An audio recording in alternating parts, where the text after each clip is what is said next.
জিলাখনত চলি থকা ভুৱা চিকিৎসকৰ বিৰুদ্ধে আমাৰ অভিযান অব্যাহত আছে আৰু যোৱাকালি আৰু আজি পুৱা আমি দুটা অভিযান চলাইছিলোঁ আৰু যোৱাকালি চলোৱা যিটো অভিযানত আমি এজন ব্যক্তি তেওঁ নিজকে এজন গেষ্ট্ৰ'এণ্ট্ৰলজিষ্ট আৰু ডায়েবেটিছৰ এজন বিশেষজ্ঞ চিকিৎসক ৰূপে তেওঁ ইয়াত কাৰ্যৰত হৈ আছিলে। তেওঁৰ নাম হ'ল পংকজ চৌধুৰী। তেওঁ ছেকেণ্ড ৰিং ৰোডত থাকে আৰু ইয়াত বিভিন্ন অঞ্চলত শিলচৰত তেওঁ চিকিৎসা সেৱা আগবঢ়াই আছে। আমি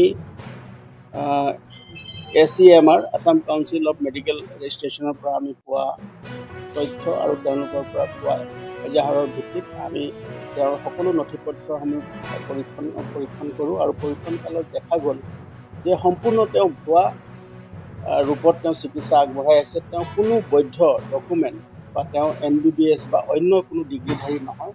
আৰু তেওঁ নিজকে কাজাকিস্তানত কাজাক ইউনিভাৰ্চিটিত তেওঁ ডিগ্ৰী লোৱা বুলি তেওঁ কৈছে, কিন্তু তেওঁ সোধ-পোছ কালত দেখা গ'ল যে এজন একে নামৰ এজন বেলেগ ব্যক্তিৰ যি তেওঁৰ নামত তেওঁ এই চিকিৎসা সেৱা চলাই গৈছিল।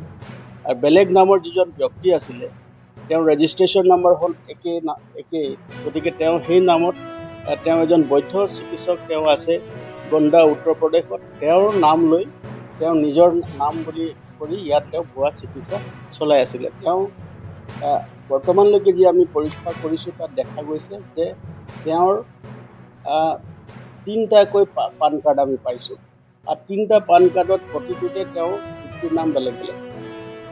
তাৰপিছত তেওঁ আধাৰ কাৰ্ড পাইছোঁ, তাত ডেট অফ বাৰ্থ আৰু পান কাৰ্ডতো ডেট অফ বাৰ্থৰ সম্পূৰ্ণ ফুল তথ্য আছে। তাৰপিছতে তেওঁ যেতিয়া কাজাকিস্তানত তেওঁ চিকিৎসা সেৱাৰ তেওঁ পাঠ্যক্ৰম তাত কৰিছে বুলি তেওঁ যেতিয়া আমাক জনাইছিলে, আমি তেওঁৰ পাছপৰ্টো আমি পৰীক্ষণ কৰিবৰ কাৰণে বিচাৰিছোঁ, যাতে আমি তেওঁৰ পাছপৰ্টো একো পোৱা নাই। গতিকে দেখা গৈছে যে সম্পূৰ্ণৰূপে এটা ভুৱা ৰূপত তেওঁ ইয়াত চিকিৎসা সেৱা আগবঢ়াই মানুহৰ জীৱনৰ বিপন্নাপন্ন কৰি তেওঁ চিকিৎসা সেৱা আগবঢ়াই আছিলে। আৰু আমি তেওঁক ইতিমধ্যে সোধ-পোছ কৰাৰ পিছত যথেষ্ট প্ৰমাণ তেওঁৰ বিৰুদ্ধে আমি পাইছোঁ আৰু পাই তেখেতক আমি ইতিমধ্যে এৰেষ্ট কৰিছোঁ। আৰু দ্বিতীয়টো অভিযানত আমাৰ আজি পুৱাই এটা অভিযান চলিছিলে কালাইন অঞ্চলত, আৰু তেওঁ এজন ব্যক্তিয়ে তেওঁ নিজকে MBBS চিকিৎসক হিচাপে তেওঁ এটা ফাৰ্মাচী খুলি তাত তেওঁ এটা চিকিৎসা সেৱা আগবঢ়াই আছিলে। তেওঁৰ নাম হ'ল ছবিৰ চৌধুৰী।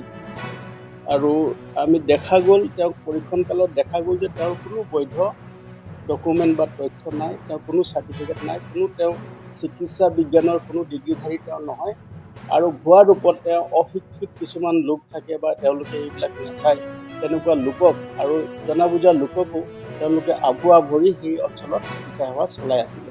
আৰু আজি যিটো সময়ত আমি তাত অতৰ্কিত অভিযান চলাইছিলোঁ, সেইটো অভিযানত তেওঁ মানুহক চেলাইন দিয়াৰ পৰা লৈ সকলো ধৰণৰ তেওঁ তাত চিকিৎসা সেৱা যিজন বৈধ চিকিৎসকে যি ধৰণৰ চিকিৎসা সেৱা আগবঢ়ায় তেনেকুৱা ধৰণৰ তেওঁ চিকিৎসা তাত চলাই আছিলে। গতিকে আমি সেই অঞ্চলটোত লগে লগে সেই ঠাইত আমি অতৰ্কিত অভিযান চলাই সকলোবিলাক নথি পত্ৰ যি পাৰিছোঁ আমি তেওঁক পৰীক্ষণ কৰিছোঁ আৰু তেওঁ সম্পূৰ্ণ এজন ভুৱা চিকিৎসক বুলি প্ৰমাণিত হৈছে।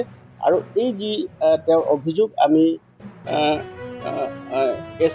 ACMR Assam council of medical ৰেজিষ্ট্ৰেশ্যনৰ পৰা আমি এই অভিযোগ পাইছিলোঁ আৰু তাৰ ভিত্তিতে আমি এই অভিযান চলাইছিলোঁ।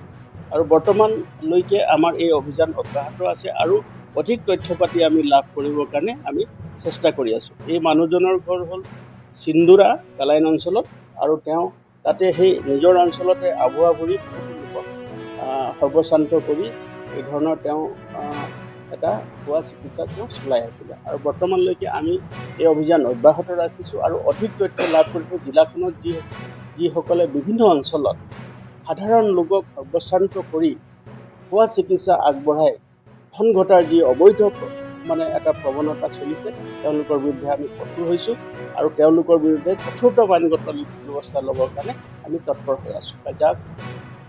কাজাকিস্তানত তেওঁ চিকিৎসা বিজ্ঞানৰ তেওঁ স্নাতক বুলি তেওঁ নিজকে ক'ব বিচাৰে, কিন্তু তেওঁ যিজন মানুহৰ বিষয়ে কৈছে সেই এজন বৈধ নাগৰিক এজন আছে, বৃদ্ধ চিকিৎসক এজন আছে, তেওঁ উত্তৰ প্ৰদেশৰ গোণ্ডাত তেওঁ থাকে আৰু তেওঁৰ নামত, তেওঁৰ ৰেজিষ্ট্ৰেশ্যনৰ নামতে তেওঁ নিজে একে নামৰ দেখাই তেওঁ এইটো কৰি আছে। আৰু তেওঁ উত্তৰ প্ৰদেশৰ ঠাইতো তেওঁ আচলতে তেওঁ নিজে এবাৰ তেওঁ কলিকতাৰ বুলি কৈছে, এবাৰ তেওঁ উত্তৰ প্ৰদেশৰ বুলি কৈছে, আৰু কলিকতাতো তেওঁৰ যি পৰিজন আছে, তেওঁৰ যি পৰিয়ালবৰ্গ আছে, তাৰ লগতো আমি যোগাযোগ কৰিবলৈ চেষ্টা কৰিছোঁ, তেওঁ কোনো চিনি নাপায়।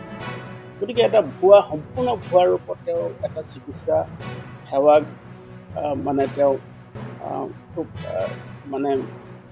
ব্যৱহাৰ কৰি, নিজৰ স্বাৰ্থৰ কাৰণে ব্যৱহাৰ কৰি ধন ঘটাৰ এটা যি প্ৰৱণতা, তেওঁ ধন ঘটাৰ যি ঘটিলে বা সেই ধন ঘটাৰ যিটো তেওঁ প্ৰৱণতা, সেই মানসিকতা, তাৰ বিৰুদ্ধে আমি সৰব হৈ আছোঁ আৰু তেওঁলোকৰ বিৰুদ্ধে কঠোৰতম আইনগত ব্যৱস্থা ল'বৰ কাৰণে আমি তৎপৰ।